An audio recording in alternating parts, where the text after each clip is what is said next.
다 같이 사도신경으로 우리의 신앙을 함께 고백하시겠습니다.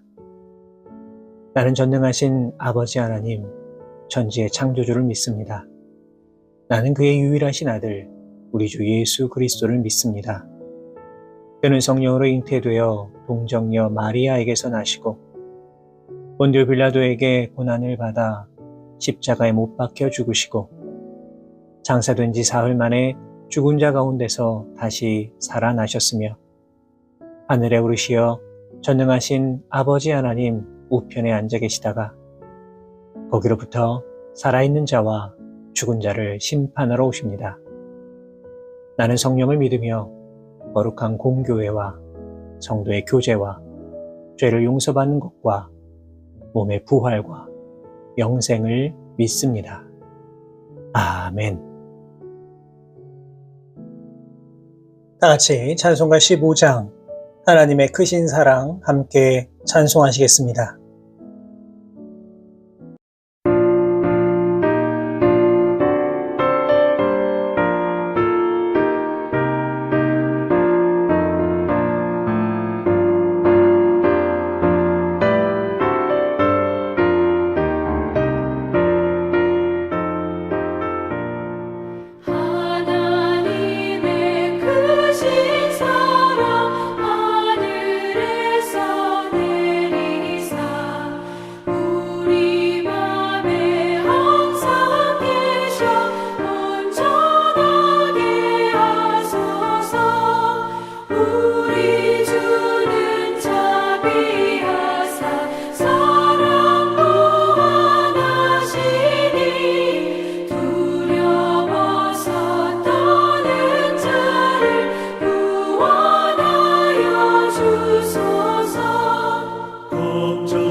오늘 우리에게 주시는 하나님의 말씀은 구약성경 이사야 5장 18절에서 24절까지의 말씀입니다. 이사야 5장 18절에서 24절까지의 말씀을 제가 받들어 봉독하겠습니다. 거짓으로 끈을 삼아 죄악을 끌며 술의 줄로 함같이 죄악을 끄는 자는 화 있을진저. 그들이 이르기를 그는 자기의 일을 속속히 이루어 우리에게 보게 할 것이며 이스라엘의 거룩한 이는 자기의 계획을 속히 이루어 우리가 알게 할 것이라 하는도다. 악을 선하다 하며 선을 악하다 하며 흑암으로 광명을 삼으며 광명으로 흑암을 삼으며 쓴 것으로 단 것을 삼으며 단 것으로 쓴 것을 삼는 자들은 화 있을진저. 스스로 지혜롭다 하며 스스로 명철하다 하는 자들은 화 있을진저. 포도주를 마시기에 용감하며 독주를 잘 빚는 자들은 화 있을진저. 그들은 뇌물로 말미암아 악인을 의롭다 하고 의인에게서 그 공의를 빼앗는도다.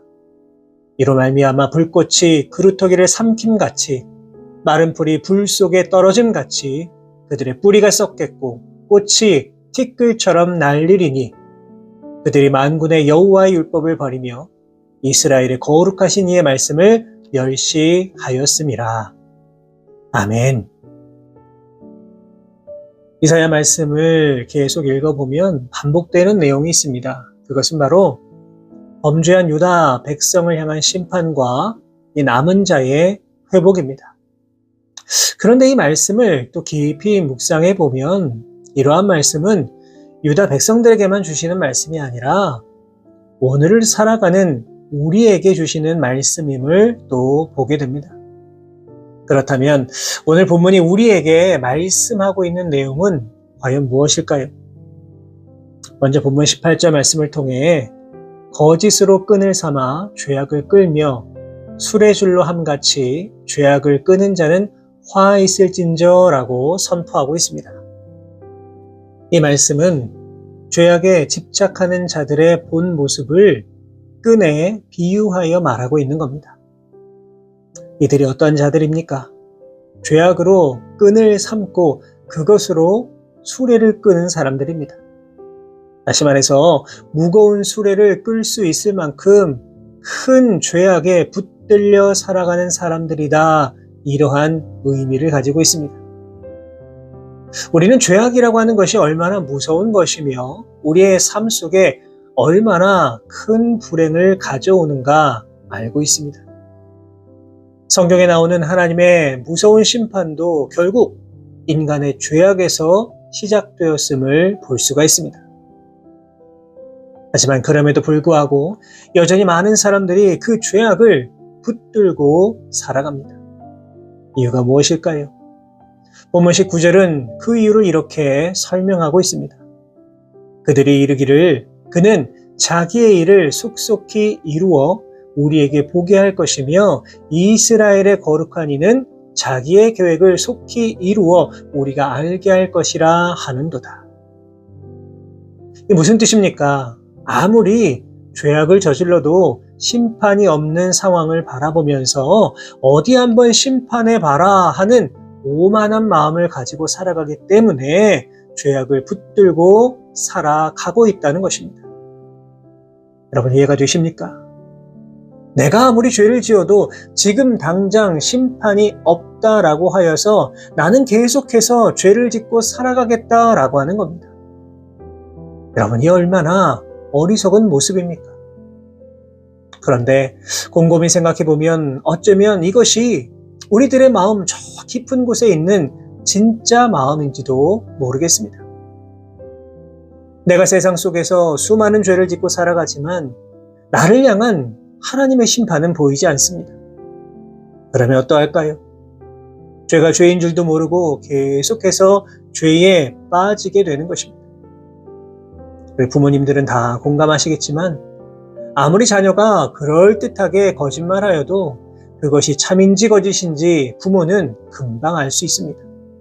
그렇지만 알아도 슬쩍 눈 감아주는 경우가 얼마나 많이 있습니까? 하지만 부모님이 모른다고 착각하여서 계속 속이려 한다면 어떻게 되겠습니까? 결국에는 크게 혼이 나고 마는 겁니다. 하나님도 마찬가지입니다. 우리가 저지르는 수많은 죄악 이미 다 알고 계십니다. 우리가 알고 지은 죄, 모르고 지은 죄까지 하나님은 아십니다. 그러나 그 죄에 대하여 당장 심판하지 아니하시고 인내하심으로 참아 주십니다. 이유가 무엇일까요? 그것은 우리가 스스로 회개하기를 원하시기 때문입니다. 다시 말해서 하나님은 우리에게 매번 회개할 수 있는 기회를 주고 계시는 것입니다. 그렇기에 우리는 결코 하나님을 심판할 줄도 모르는 무기력한 하나님으로 생각해서는 절대로 안 됩니다. 오늘 본문에 나오는 내용도 그러합니다. 이들은 하나님의 심판을 온전히 깨닫지 못했기 때문에 자신들에게는 더 이상 심판이 없을 것이다 생각하고 죄악으로 수레를 끌듯이 깊은 죄에 빠져들었던 것입니다. 이제 우리는 반드시 깨달아야 합니다.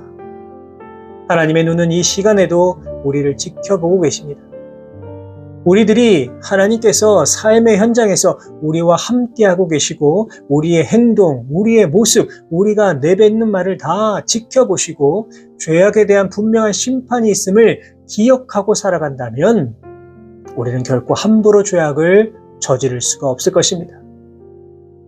요셉은 이 점을 분명히 알고 있었습니다. 그렇기 때문에 보디발의 아내가 요셉을 유혹할 때에 요셉이 무엇이라 하였습니까? 창세기 39장 9절을 보시면 그런즉 내가 어찌 이 큰 악을 행하여 하나님께 죄를 지으리까 라고 말하였습니다. 요셉이 이렇게 말할 수 있었던 이유가 무엇입니까? 정말로 아무도 없는 것이 아니라 하나님께서 이 모든 것을 다 지켜보고 계시다는 믿음이 있었기 때문입니다. 사랑하는 여러분, 죄악은 결코 가벼운 것이 아닙니다. 숨긴다고 숨겨지는 것도 아닙니다. 역대하 16장 9절은 이렇게 기록하고 있습니다. 여호와의 눈은 온 땅을 두루 감찰하사 전심으로 자기에게 향하는 자들을 위하여 능력을 베푸시나니. 여러분, 그렇습니다. 이 시간에도 하나님은 우리와 함께 하시고 우리의 삶 가운데 동행하고 계십니다. 우리가 이 사실만 기억한다면 우리에게 시시각각 다가오는 죄악의 손길을 당당하게 물리쳐 나아갈 수 있을 것입니다. 지금도 나와 함께 하시는 임마누엘 하나님과 온전히 동행하며 살아가실 수 있는 우리 모든 성도 여러분 다 되시기 바랍니다. 이제 본문 21절을 보시면 우리가 경계해야 하는 또 다른 모습이 등장합니다. 본문 21절의 말씀입니다. 스스로 지혜롭다 하며 스스로 명철하다 하는 자들은 화 있을진저. 어떤 사람들을 말하고 있는 겁니까? 이들은 모든 것의 기준을 자신에게 두는 자들을 뜻하는 것입니다. 이러한 자들은 자기만을 신뢰하기 때문에 자신의 잘못 인정하지 않으려 합니다. 그렇기 때문에 이러한 자들에게 회개를 기대하기가 어렵습니다. 결국 이들은 하나님 앞에서 거짓되고 불의한 삶을 살아가면서도 자신의 삶을 정당화하며 살아갑니다. 악을 선이라고 우기며 살아가게 됩니다. 그러다 보니 이러한 사람들은요, 결코 하나님을 경외하지 않습니다. 하나님을 믿는 것은 있을 수 없는 일이라고 그렇게 여기며 살아갑니다. 하나님 말씀 가볍게 여기고 오히려 하나님 말씀 거부하며 살아갑니다. 그렇다면 이러한 자들이 맞이할 추후의 운명이 무엇입니까? 결국에는 다 스스로 멸망의 자리에 나아갈 수밖에 없는 것입니다. 하나님은 결코 이러한 자들을 간과하지 않으십니다. 그렇기 때문에 스스로 지혜롭다 하는 자들, 스스로 명철하다고 떠드는 자들은 실제로 어떤 사람이라고 할 수 있겠습니까? 실제는 가장 어리석고 우매한 자들일 수밖에 없는 것입니다. 여러분, 그렇기 때문에 우리는 절대로 스스로 지혜롭다 여기는 어리석음에 빠져서는 안 됩니다. 나만 너무나 똑똑하다는 자만에 빠져서도 안 됩니다. 이것은 스스로 멸망의 길로 인도하는 지름길입니다. 우리는 하나님 앞에서 너무나 어리석은 자들에 불과합니다. 우리는 하나님 앞에서 언제나 겸손해야만 합니다. 하나님 말씀에 순종하며 그 말씀대로 살기 위해서 노력해야만 합니다. 이것이 바른 길, 온전한 길로 가는 분명한 지름길입니다. 이제 본문 24절은 이렇게 기록하고 있습니다. 이로 말미암아 불꽃이 그루터기를 삼킴같이 마른 풀이 불 속에 떨어짐같이 그들의 뿌리가 썩겠고 꽃이 티끌처럼 날리리니 그들이 만군의 여호와의 율법을 버리며 이스라엘의 거룩하신 이의 말씀을 멸시하였습니다. 본문에 기록된 그루터기와 마른 풀은 멸망의 자리에 처한 유다의 비참한 형편, 그리고 나약해진 상태를 묘사한 겁니다. 이러한 것들이 불에 삼켜진다는 것은 이제 유다가 완전한 파멸의 자리에 떨어질 것임을 나타낸 말입니다. 실제로 그러했습니다. 유다는 바벨론의 침공으로 인하여 그 흔적을 찾기 힘들 정도로 정말 처참하게 멸망하였습니다. 이들이 그토록 자랑하던 예루살렘 성전도 파괴되어서 다 돌무더기가 되고 말았습니다. 그렇다면 왜 유다는 이토록 처참하게 멸망하고 말았던 것입니까? 본문은 그 이유를 만군의 여호와의 율법을 버리고 거룩하신 하나님의 말씀을 멸시하였기 때문이라고 분명하게 기록되어 있습니다. 유다가 멸망한 원인 너무나 명확한 겁니다. 그것이 무엇입니까? 그것은 바로 불순종입니다. 하나님 말씀에 대한 불순종입니다. 하나님의 말씀에 순종해야 할 이스라엘 백성들이 하나님의 말씀 버리고 선민으로서의 자신의 정체성을 잃어버렸기 때문에 멸망할 수밖에는 없었던 것입니다. 그런데 우리가 곰곰이 생각해 보아야 할 것은 왜 유다 백성이 하나님 말씀을 버리는 지경에까지 이르게 되었는가 하는 것입니다. 왜 이들은 하나님 말씀 버리고 멸시하였던 것일까요? 물론 여러 가지 이유가 있겠지만 가장 큰 이유 중 하나는 하나님 말씀을 온전히 전하지 못했기 때문입니다. 유다 말기에는 이사야, 미가, 예레미야와 같은 선지자들도 있었지만 사실 그보다 훨씬 더 많은 거짓 선지자들이 활동하였습니다. 그러다 보니 백성들은 자신들의 입맛에 맞는 거짓 선지자들의 말을 하나님의 말씀으로 믿고 따랐습니다. 이러한 상황 속에서 유다 백성은 하나님 말씀에서 점점 멀어지게 되었고 결국 말씀이 사라지고 멸시받는 상황에 놓이고 말았던 겁니다.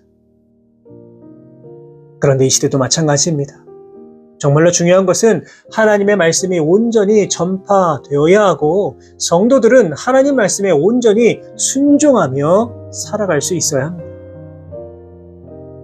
흔히 교회에 이 위기가 찾아왔다 이러한 말들을 많이 합니다. 지금 왜 위기가 찾아왔습니까? 이 시대가 그렇기 때문입니까? 세상의 교회를 자꾸만 핍박하기 때문입니까? 물론 그럴 수도 있겠지만 가장 큰 이유는 교회가 하나님 말씀을 온전히 전하지 못하고 성도들이 하나님 말씀대로 살지 못했기 때문입니다. 사랑하는 여러분, 이제 더 이상 하나님 말씀이 땅에 떨어지지 아니하도록 무시당하고 멸시당하지 아니할 수 있도록 우리가 먼저 하나님 말씀을 귀하게 여기며 살아가실 수 있기를 바랍니다. 아무리 나에게 정말 가시가 되는 말씀이라고 하더라도 우리가 먼저 그 말씀대로 순종하고 그 말씀대로 살아가기 위해 노력한다면 이 시대와 사회는 하나님 말씀으로 다시 회복될 수 있을 것입니다. 오늘도 우리의 삶의 자리에서 죄악은 조금이라도 멀리하시고 하나님 말씀을 귀하고 소중히 여기며 살아가심으로 말미암아 이 땅 가운데 하나님의 영광을 드러내며 살아가실 수 있는 우리 모든 성도 여러분 다 되시기를 주님의 이름으로 축원합니다. 기도하겠습니다. 하나님 감사합니다. 오늘도 우리를 사랑하셔서 귀한 생명 허락하여 주시고 주님 주신 힘과 능력으로 이 땅을 살아갈 수 있도록 인도하여 주신 은혜에 감사를 드립니다. 주신 말씀을 기억합니다. 주님께서는 우리가 죄악 가운데 거할 때에 반드시 심판하는 분이심을 기억하게 해주시고 하지만 그럼에도 불구하고 우리를 완전히 멸망시키지 아니하시고 회개하고 돌아올 수 있는 기회를 주시는 그 은혜를 잊지 않고 살아갈 수 있는 우리 모두가 되게 하여 주옵소서. 때때로 죄악을 끈삼아 스스로 무거운 짐을 짊어지며 살아갈 때가 있습니다. 나에 대한 심판이 보이지 않는다고 죄를 가볍게 여기고 나태한 마음을 품을 때도 있음을 고백합니다. 바라고 원하오니 우리의 영적인 눈을 밝혀주셔서 죄를 온전히 깨달을 수 있도록 인도해 주시고 또 그 죄를 완전히 끊어버리고 이 땅을 살아갈 수 있는 우리 모두가 되게 하여 주옵소서. 이 모든 말씀 우리 주님 예수 그리스도의 이름으로 기도하옵나이다. 아멘.